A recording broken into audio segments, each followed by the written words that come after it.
আমার স্যানিটারি প্যাডও ছিল। মানে এই দেশের একজন মানুষ হিসেবে এটা আমার প্রাপ্য কেন? ক্ষমতার লোভে চেয়ারটাতে বসিনি, আমি আমার যোগ্যতায় বসছিলাম। প্রথমত হচ্ছে আমাকে নিয়ে অনেকেই টেনশন করছে যে আমি ঠিকঠাক আছি কিনা। আমি প্রথমেই বলে দিই আমি ঠিক আছি, কিন্তু আমি মানসিকভাবে একদমই ঠিক নেই। আপনারা জানেন আমার 2 বছর মেয়াদে শিল্পকলা একাডেমির পরিচালক হিসেবে আমি কাজ করছিলাম। তো এখন পর্যন্ত আমার চাকরি আছে, মানে আমার মেয়াদও শেষ হয়নি এবং বাতিলেরও কোনো প্রসেস এখন অবধি হয়নি, চাকরিটা আছে। তো দেশের গত 2 মাস ধরে যা চলছে তারপর থেকে আসলে শিল্পকলার অফিসিয়াল কাজ মোটামুটি বন্ধই বলা যায়। আমাদের নতুন ডিজি এসেছেন সপ্তাহখানেক হলো। আমার মনে হলো যে অফিসে যাওয়া উচিত, যেহেতু ডিজি এসেছেন। আভ্যন্তরীণ বেশ গণ্ডগোল চলছিল শিল্পকলায়, সেগুলো আপনারা দেখেছেন, শুনেছেন।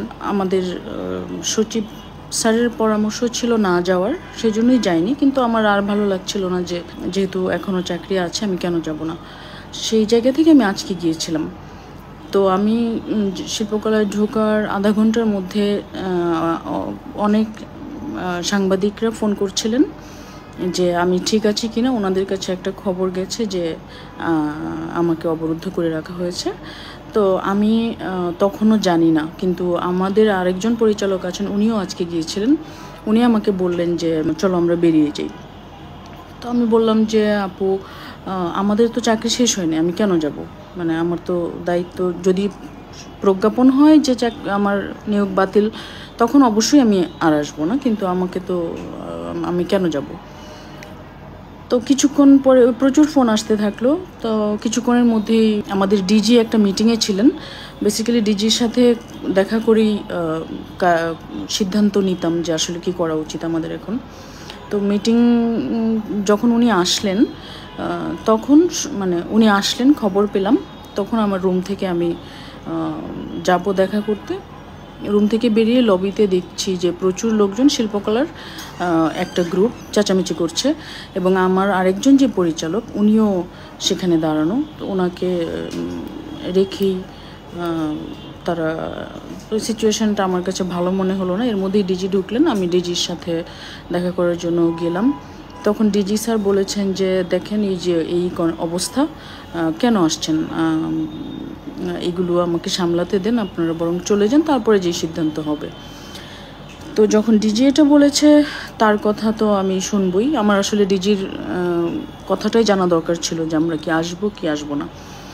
তারপর সচিব স্যার বললেন যে প্লিজ চলে যান। তো আমি আমার রুমে গেলাম।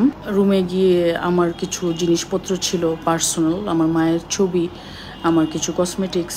তো তার মধ্যেই আবার তখন আমি যখন লবিতে ছিলাম তখন ওনাদের সাথে আমি কথা বলতে চাইলাম যে আসলে সমস্যাটা কি, কিন্তু ওনারা বলছে কোনো কথা শুনতে চায় না এবং তারা বাইরে আরও লোকজনকে খবর দিয়ে এনেছে যাতে আমাদেরকে আটকে দিবে অথবা কি করবে জানি না।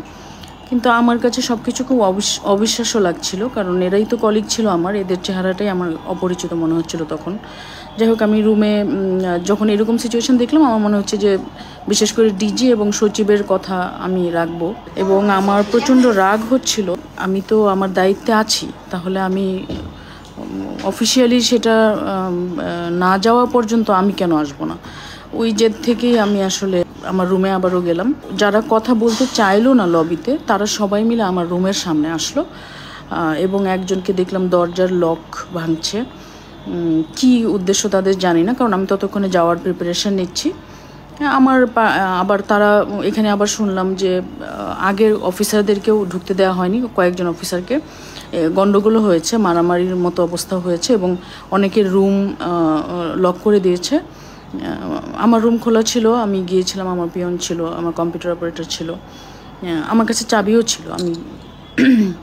কিন্তু আগের যে এক্সপিরিয়েন্স, সবাই খুবই ভীত অবস্থায়, নতুন ডিজি এসে তাদেরকে সব ঝামেলা মিটমাট করার চেষ্টা করছে, কিন্তু আমাদেরকে দেখার পর তারা যে এরকম মারমুখী হবে এটা আসলে আমি এর কোনো কারণ খুঁজে পাচ্ছিলাম না।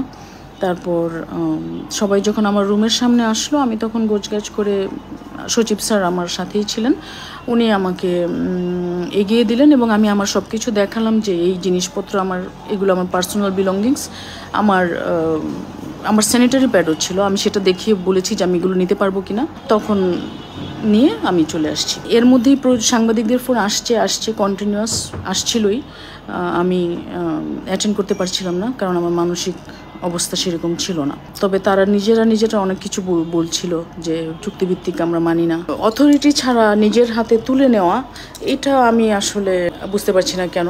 আমার যখন থেকেই বোঝার তখন থেকেই আমি আসলে একটা সরকারকেই ক্ষমতায় দেখেছি, সেটা আওয়ামী লীগ সরকার। এখন সরকার বদলের সাথে সাথে সব পদ, যেটা কোনো রাজনৈতিক পদ না, রাষ্ট্রের একটা অফিসের পদ, সেটাও যে বদলে যায়, আমার চোখে এটাই প্রথম।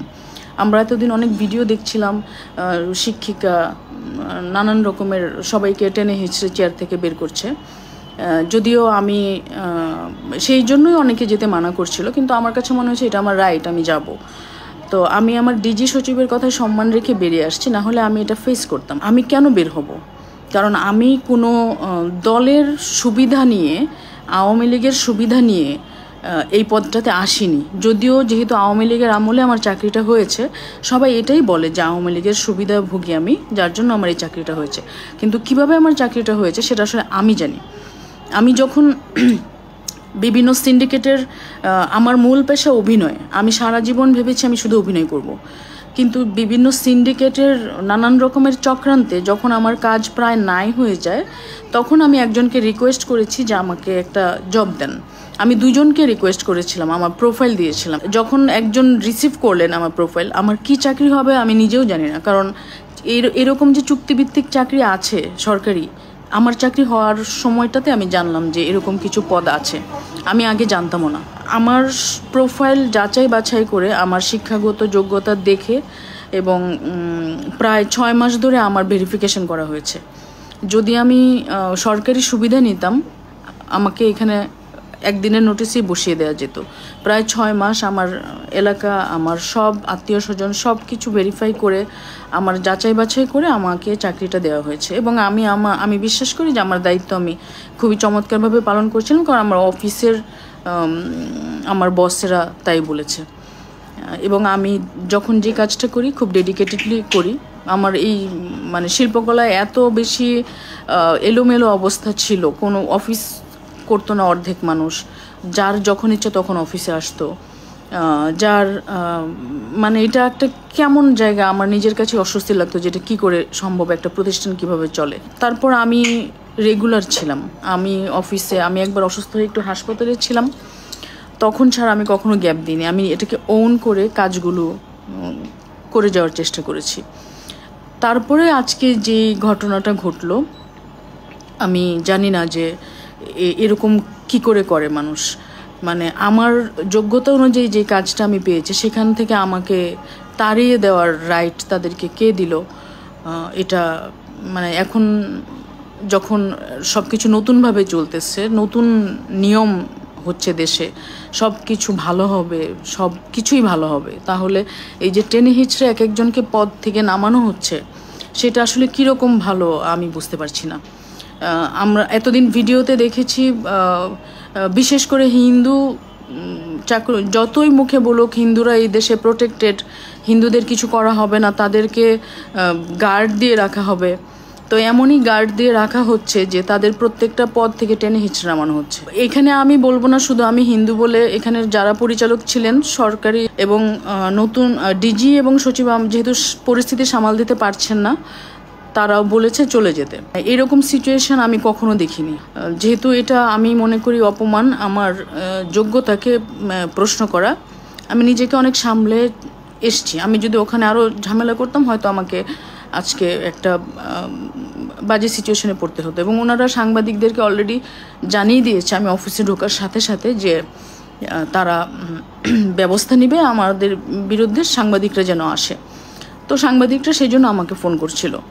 এবং তারা যখন সবাই একসাথে আমার রুমের সামনে আসছে, আমি জানি যে এখানে একটা সিন ক্রিয়েট হবে, আমি সচিব স্যারের সাহায্যে আমি রুম থেকে বেরিয়ে আসছি।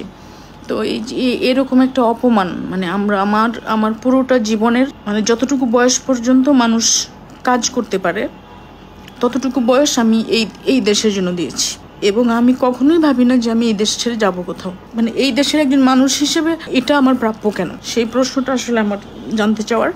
আমার ক্ষমতা বা এই চেয়ার এটা আমার টার্গেট ছিল না, কখনোই নেই। এবং এই চাকরি চলে গেলে যে আমি কি এই চেয়ারটাকে আঁকড়ে ধরে রাখার কোনো ইচ্ছাও নাই, কারণ আমি আমার যোগ্যতা নিয়ে খুবই কনফিডেন্ট।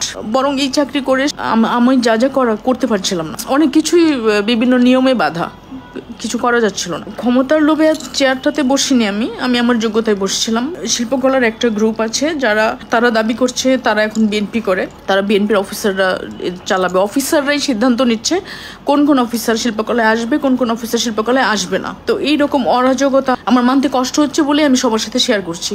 আর এই একই ঘটনা বারবার সাংবাদিকদের প্রশ্নের মুখোমুখি হতে হবে, এগুলো পারছি না বলে আমি সবার সাথে শেয়ার করে নিচ্ছি। যার যা ইনফরমেশন দরকার হবে সেখান থেকে নিতে পারেন। কিন্তু আমি এটুকু বলতে পারি যে এখানে যেরকম আওয়াজ দেওয়া হচ্ছে, বহালতবিয়ে দেওয়া আছে, সবাই ভালো আছে, একদমই না। সবাইকে তার নিজের চেয়ার থেকে টেনে হিঁচড়ে নামানো হচ্ছে এবং ম্যাক্সিমামই মিডিয়াতে আসছে না। কেন নামানো হচ্ছে? একটাই দোষ যে হিন্দু অথবা আওয়ামী লীগ করে, একটা মানুষ কি কোনো দল সাপোর্ট করবে না? একটা দেশে বিভিন্ন রাজনৈতিক দল আছে, যার যা ইচ্ছা সেটা সে সাপোর্ট করতে পারে, তার জন্য তাকে তার দায়িত্ব থেকে নামিয়ে দেওয়া হবে। কোন দিকে যাচ্ছে দেশ আমি জানি না।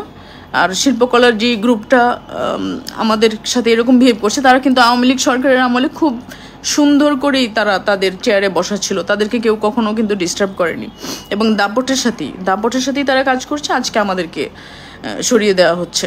আমি হয়তো পরে ঠান্ডা মাথায় অনেক কিছু বলবো বা জানাবো।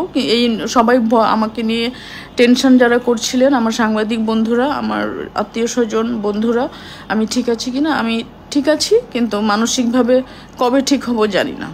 2 মাস ধরে যা চলছে এবং এখন যা হচ্ছে এবং এখন ব্যক্তিগতভাবে যা হলো আমার সাথে, এই চাপ আমি কি করে সামলাবো আমি জানি না। আমাদেরকে আমার এক পরিচয়, আমি শিল্পকলার পরিচালক, আমার আরেক পরিচয়, অভিনেতাদের মধ্যেও আর্টিস্টদের মধ্যেও একদম দুটো ভাগ হয়ে গেছে, কোনো কাজ হচ্ছে না। এটাও এই চাকরিটাও থাকছে না। তাহলে আমি কোথায় যাব? আমি কি করব? এই দেশকে তাহলে আমার না? আমি এই প্রশ্নটা রেখে যে আমি আসলে বিদায় নিচ্ছি। আমার ভালো লাগছে না আর কথা বলতে।